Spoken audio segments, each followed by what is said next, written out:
Please, let me paint you a picture. You're 36, married to a loving wife, 3 kids and a cat. You're the family's only source of income, but everything's going quite well for you. You may not have the most money, but you make good with what you got. You make good with what life gave you, no matter how little it was. So for the most part, you're happy. And why shouldn't you be? Christmas is right around the corner. What is it they say? It's the most wonderful time of the year.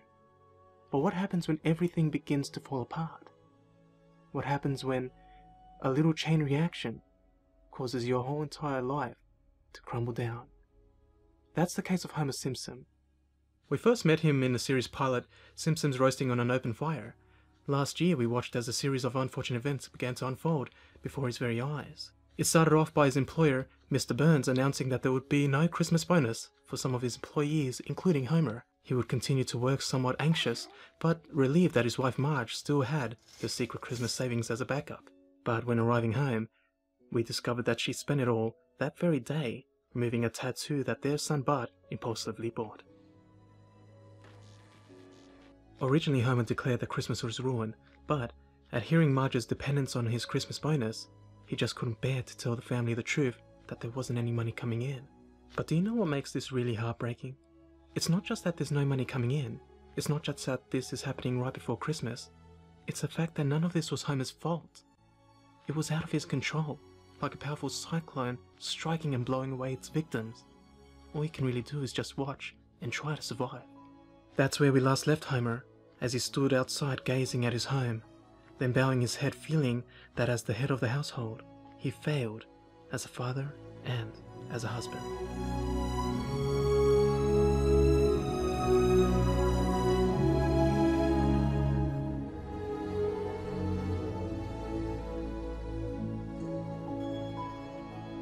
We now find him shopping for presents for the family, and with such a scarce budget, he desperately tries to find cheap presents that would at least amuse his wife and his kids. But as we watch, to be completely honest, I really think that he's just trying to entertain the idea that these gifts are perfectly normal. I mean, pantyhose? A batch of paper for Bart? A dog's squeaky toy for Maggie? Come on, this is ludicrous. But you must admire, well, he's doing the best that he can, and especially with the current circumstances. And I know in part 1 of the video I really crapped on Homer for doing this cheapy, really cheapy form of shopping, but now I see it in a different perspective. How his family would respond to such gifts though, I have no idea. But what I do know is that had Homer been upfront with his family in the first place, I guarantee that his family would have loved these simple gifts. And if you don't believe me, then you don't know the Simpsons family like I do. Trust me. Despite what you may think of them, despite what you've heard about the show that you've never seen, given some context and a bit of honesty, even a brat like Bart will show great compassion to his father, and we'll see this side of him in this episode. Now bumping into Flanders, Homer really does feel the sting of failure. How? Well, let's have a look. Oh my, what a little mess we've got here. Well, which ones are yours and which ones are mine? Well, let's see. Oh, this one's mine, and this one's mine. This one's mine, and they're all yours. Hey, Mr. Simpson, you dropped your pork chop. I think we can see how Flanders comes across as a bit of a show-off. I don't really think it's intentional. I think it's just misunderstood charisma and a lot of self-confidence. Maybe a little bit of ignorance on his part, but it's rather obvious that there's something going on with Homer, so he's really not helping. There is a lesson in this for all of us, isn't there? I mean, a simple, "Are you okay?" or "Is there anything I can help with you?" makes a big difference, doesn't it? Flanders really doesn't notice that there's something wrong with Homer and that something's bothering him. But again, the sting of failure sets into Homer, and if there's anything I can tell you about men, is that we have this strong drive and need to feel respected. It's just inbuilt into our DNA, and the worst thing to see when you're a man, and especially when you're down, is someone's success being rubbed into your face. Not that Flanders was doing it on purpose, but it doesn't help that little monster in someone's mind saying, worthless, useless, failure.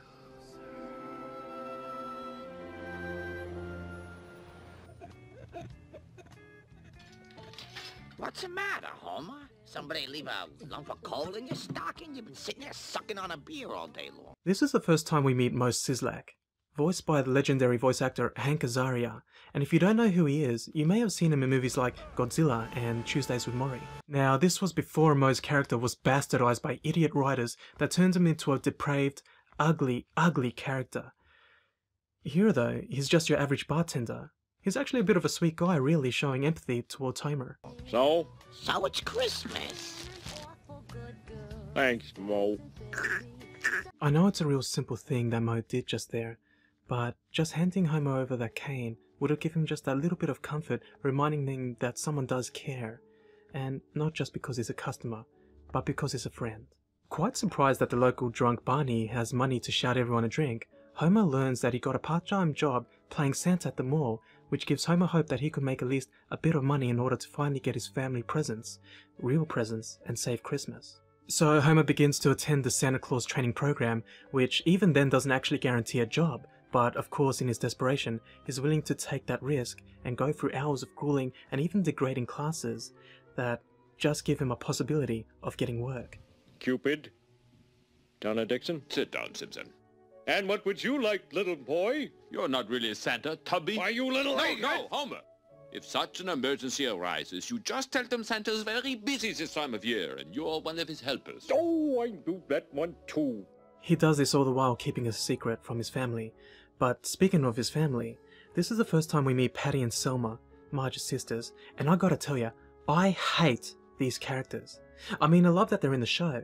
They're finely written and serve a purpose, but I despise these two characters. They're horrible, horrible people. Narcissistic, selfish, hate-filled, and... hold on. I think Sharon can sum it up best. Very bad, ugly, so full of hatred, so full of anger. Yeah, I just hate their guts. And you'll see why as the show progresses. The way they treat Homer is a reflection of what is wrong with people today. Chappelle was right. Chivalry is dead. Where's Homer anyway? It's so typical of the big doofus to spoil it all. What, Aunt Patty? No, nothing, dear. I'm just trashing your father. Well, I wish you wouldn't, because aside from the fact that he has the same frailties as all human beings, he's the only father I have. Therefore, he is my model of manhood, and my estimation of him will govern the prospects of my adult relationships. So I hope you bear in mind that any knock at him is a knock at me, and I am far too young to defend myself against such onslaughts. Go watch your cartoon show, dear.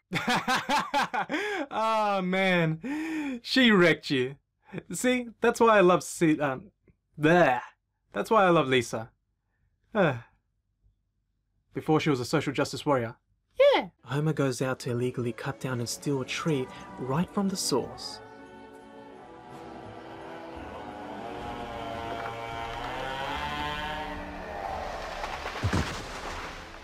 Hey, you! What do you think you're doing? Oh. Hey, come back here! So, what do you think, kids? Beauty, isn't it? Wow, yay, Dad! Dad! As hard as the thing it is for Homer, it's really nice to see him win at something, just so he can have the little moment of happiness. Why is there a birdhouse in it? That's an ornament. I love that. That's a quick reply, Homer. And then I want some Robotoids, and then I want a Goop Monster, and then I want a great big Son, giant... you don't need all that junk.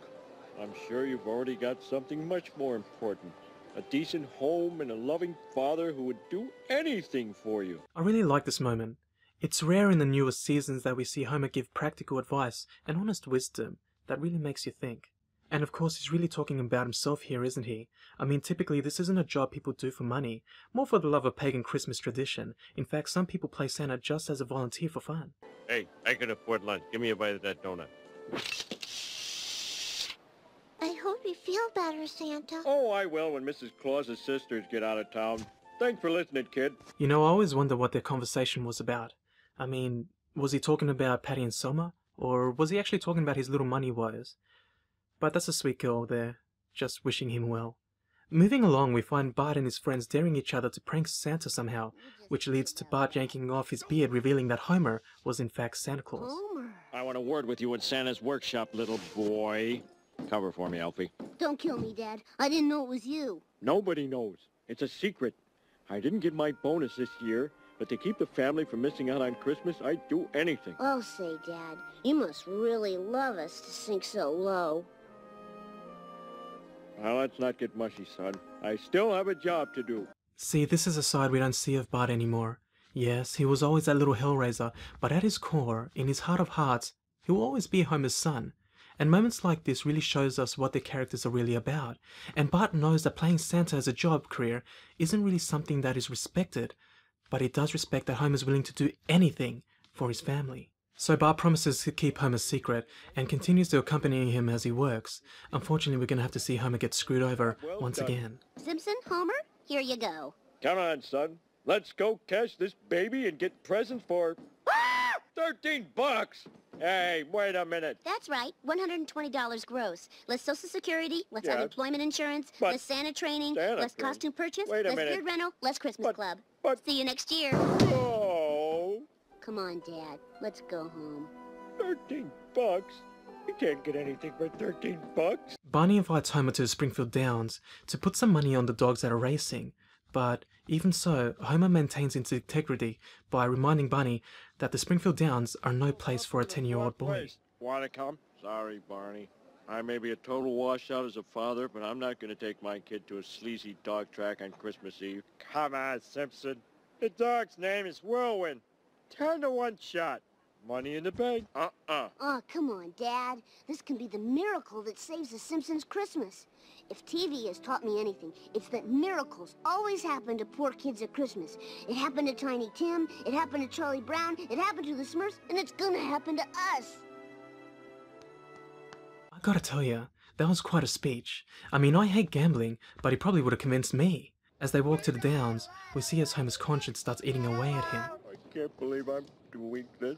It's been a while since I've seen season 1, but if I remember correctly, they're churchgoers and Homer is a God-fearing man, or at least he was at some point, so perhaps a bit of that fear is playing into his subconscious. Barney advises to choose the undefeated Whirlwind, but upon hearing the announcement of a late arrival dog named Santa's Little Helper, Homer sees it as a sign and puts all his money on him. It's a coincidence, Dad. What are the odds on Santa's Little Helper? 99 to 1. Whoa! 99 times 13 equals... Merry Christmas! I got a bad feeling about this. Don't you believe in me, son? Uh, Come on, boy. Sometimes your faith is all that keeps me going. oh, go for it, Dad. That's my boy. Everything on Santa's Little Helper. Come on, Bart. Kiss the ticket for good luck. Not that we need it. Here comes Screwy the mechanical rabbit. And they're off. Come Around on, Santa's Little Helper. Go, Run! go! It's Whirlwind in the lead, and coming up on the left is Contraband, followed by Dog of War and Fido. Go! Santa's Little Come on, Helper. boy! Come on, Run! get that Run! Lead. Dog of War coming up fast on the outside. On goal. Come on, Santa's Little Helper. Go! And with a lock on last place hits Santa's Little Helper. Dog of War third by a nose coming up fast. Don't worry, Dad. Maybe this is just for suspense before the miracle happens. Come on, you stupid dog! Come on, boy! Run! Run, baby, run! Come on, get that rabbit! Come on, Santa's Little Helper! Go, And it's Whirlwind by a country mile, and a second to 2 by 2, followed by Dog of War. Doesn't seem possible, but I guess TV has betrayed me. I don't want to leave till our dog finishes.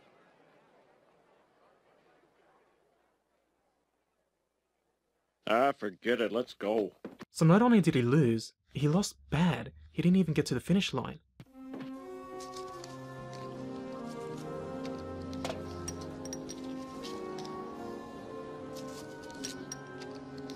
Find any winners, son? Sorry, Dad. Now this is perhaps the lowest, most degrading thing I've ever seen Homer do. I can't say that they shouldn't have put this in the show, but it's really hard to watch. This was a bit too real for my liking, but it's essential to the plot. He's so desperate for a Christmas miracle that he stooped to just searching for a winning ticket on the ground. That is very, very, very sad. I mean, it's not just the fact that Homer's doing this, but the fact that Bart is doing it as well.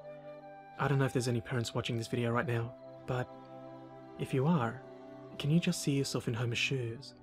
How devastating it must be to sink to such a desperate level. Homer finally decides that it's time to go home and tell his family the truth.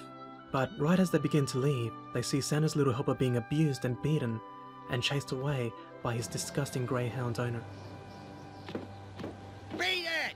Scram! Get lost! You came in last for the last time! Look, Dad, it's Santa's little helper. And don't come back! Santa runs straight towards Homer and jumps right into his arms. You know, it's amazing that with this one frame alone, we can only imagine what kind of story this dog has. Even without giving Santa the ability to speak or convey words, the artist really shows us everything we need to know about him. Those pleading eyes that are just begging for someone to love him, to show him compassion, and in turn, he's offering that love right back to Homer. Oh, can we keep him, Dad, please? But he's a loser! He's pathetic! He's a Simpson. Homer! Hold on! Look, everybody, I have a confession to make. I didn't get my Christmas bonus. I tried not to let it ruin Christmas for everybody, but no matter what I did... Hey, everybody! Look what we got! A dog! All right, Dad! God bless him. So love at first sight is possible. And if he runs away, he'll be easy to catch. Oh, this is the best gift of all, Homer. It is? Yes, something to share our love and frighten prowlers. What's his name? Number 8. I mean, Santa's little helper. And so the world was officially introduced to the family known as The Simpsons. And I know many other YouTube reviewers don't really care much about this episode, but I do. Sure, the animation wasn't that fantastic, and it doesn't have that much witty humor as we're all used to in the later seasons, but what this show had was heart and soul. We get everything in this episode. Drama, conflict, and sprinkles of comedy.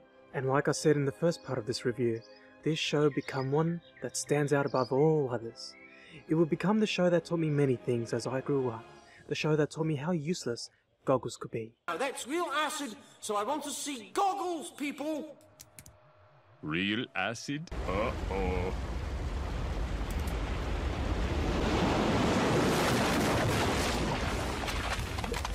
My eyes, the goggles do nothing. That was the show that taught me how you could visually draw dignity. It's dignity! Gah! Don't you even know dignity when you see it? Kirk, you're spitting. Okay, genius, why don't you draw dignity?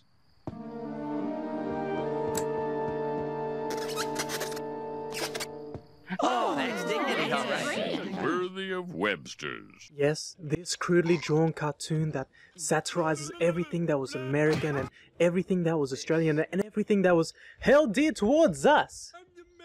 That show paved my future. How's the Lollipop Lane? Oh, by the way, I was being sarcastic. That was the show that paved what I thought comedy was. That was the show that taught me to kick a man when he's down, because that's what heroes do. Okay, I give. Ow! Ow! Why did you do that? I was begging for mercy! I saw my advantage and I took it. That's what heroes do. That show paved the way for me to squirm and weasel out of any problem that ever faced me. Center, but what's done is done. I've made my bed, and now I've got to weasel out of it. I know you think the junior campers are square and uncool, but they also do a lot of neat things, like sing-alongs and flag ceremonies. Marge, don't discourage the boy. Weaseling out of things is important to learn. It's what separates us from the animals. Except the weasel. Any problem that came across my path and stood in my way, I was able to punch, kick in the balls, grab the groin, weasel my way out of. Now, stop that! And I am forever grateful for this show, for this was a show that taught me the true meaning of life. Donuts. And next in our fall catalog, we love this. It is a Vision with raspberry cream. Ooh. Forbidden donut.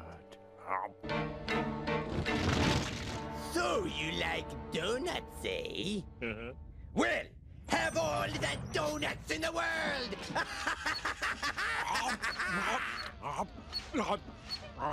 You can't take our donuts! Right? Anyone else want to be a hero?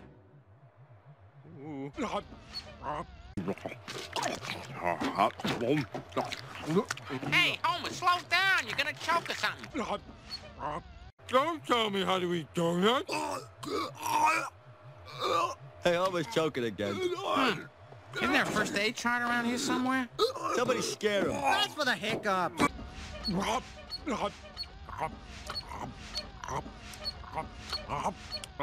More.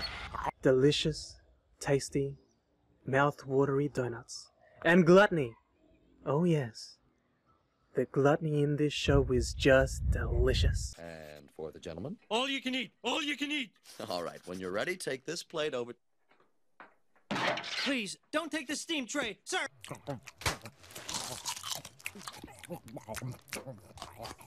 God, he eats like a pig.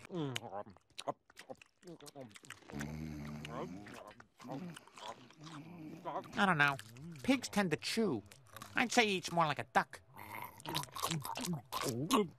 Well, some kind of farm animal anyway. You've been eating that thing for a week. I think the mayonnaise is starting to turn. 2 more feet, and I can fit it in the fridge.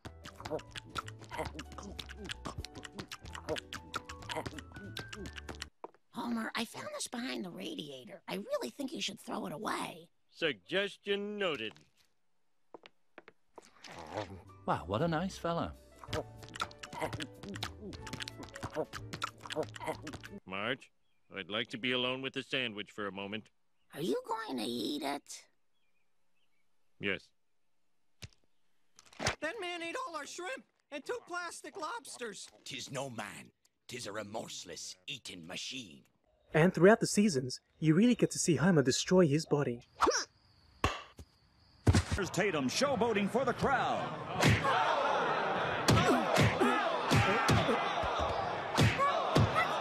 Like, I mean, completely destroy his body.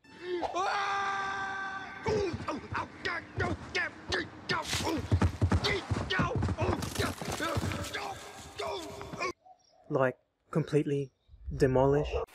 Ow, my leg! This is the worst pain ever! Go! Go! Ah! Ah! Ah! Ah!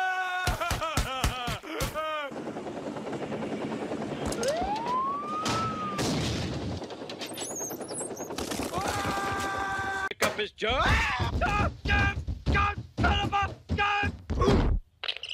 Like, I mean, you look at him and you'll think, how the heck is he still alive? Yes, they are a clever bunch.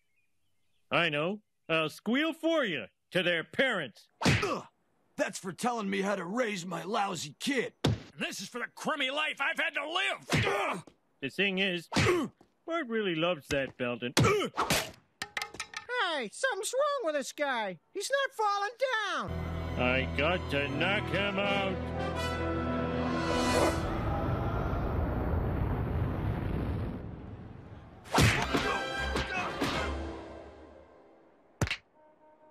This is even more painful than it looks. Yes, my brothers, my sisters, my sons and daughters if I had any.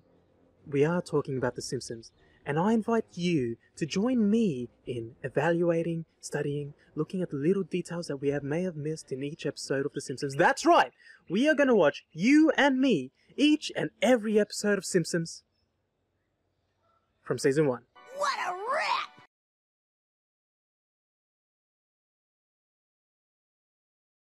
Yeah, I know we're going to do each and every episode ever made, but that was before I knew 4-finger discount. I think Mitch and Dando have it covered.